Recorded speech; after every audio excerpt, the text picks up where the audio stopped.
So I had this friend, right? Now she stayed in a place where it's kind of hard to even get to her house. So she stays on her own and she works remotely from her phone. So she doesn't really need to go anywhere. One day she was doing her usual tasks, and I think she finished around 6 p.m. ish or so. She decided to go over a store and get one or two things. So she entered her car and she drove down to the store. Now when she got to the store, she just noticed that off the corner of her eye, just looked, there was this guy. He was wearing this hoodie and he was just like staring at her, and she did not want to turn it into a stare down where she's looking at him and he's looking directly at her. So she was just trying to, like, from the corner of her eyes, and it was just shocking that it was just as if he was looking at her. So she went to a different aisle. You know how these aisles are now for all these big stores, in these big stores. So she went to a different aisle. I was continued, and then once again, from the corner of her eye, she saw the man walk up to her eye. In fact, it was as if he was walking towards her, but he just got to like 4-5 feet from her, stopped, and was as if he was carrying things from the place. At this point, both of them are like this close to each other. Like I said, she doesn't want to like start staring at him, so it not look very, very weird. But as she was facing the other side, off the corner of her eye, she could feel him staring at her. She didn't think much about it. She just bought whatever she wanted to buy, went to the cashier, paid for it, and walked outside. When she walked outside, she collected her car. Now it was now like almost to 7, so everywhere outside looked a bit darker. So she entered into her car. As she was about to drive up, she noticed that same man. This time he was not even holding anything, so it was obvious that he didn't buy anything. He was just standing outside, still looking at her. So she put the stuff she bought in the boot and sped off. When she got to her house, she started unloading them from the boot. When she was carrying them from the boot, she would go drop them inside, carry from the boot, go drop them inside. She carry from the boot and drop it inside the house.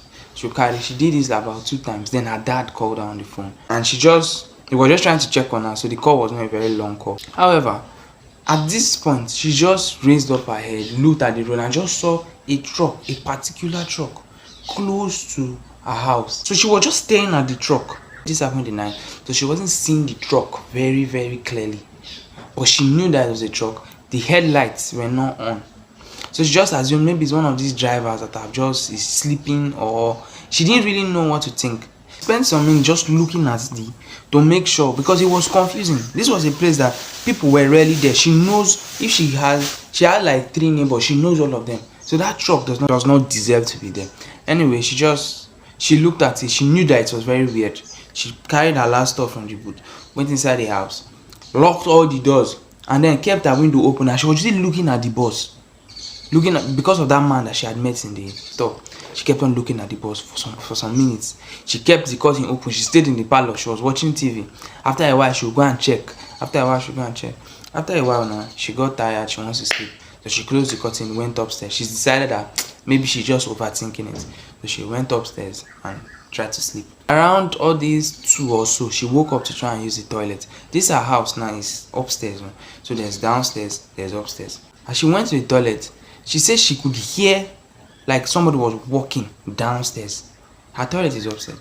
So as she was going to the toilet, she was hearing somebody walking downstairs. And she was surprised because she had never heard that sound before since she moved into the house. So she stood there and was looking downstairs. She didn't say anything. She was just looking downstairs. She was staring downstairs.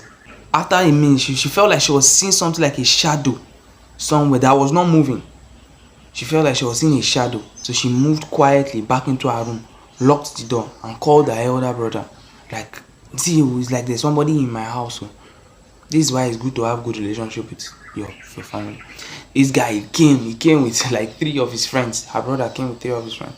And let me not rush, but so when she called her brother, she still kept quiet inside the room, locked the door. The door was locked. After some minutes, she started hearing footsteps, like the person is now upstairs, close to her room. Got to her room and started like banging her door. And she shouted, and just at that minute, lucky for her brothers came with 3 of his friends, and they were able to catch the person. And turns out that it was that same guy that she met in the supermarket. Should I say she met? But it was that same guy that was looking at her, that followed her home. He actually came with a knife. Now, according to him, he said he was coming to rob her, but he didn't carry any bag. He didn't carry anything. Only God knows what would have happened if her brother did not come.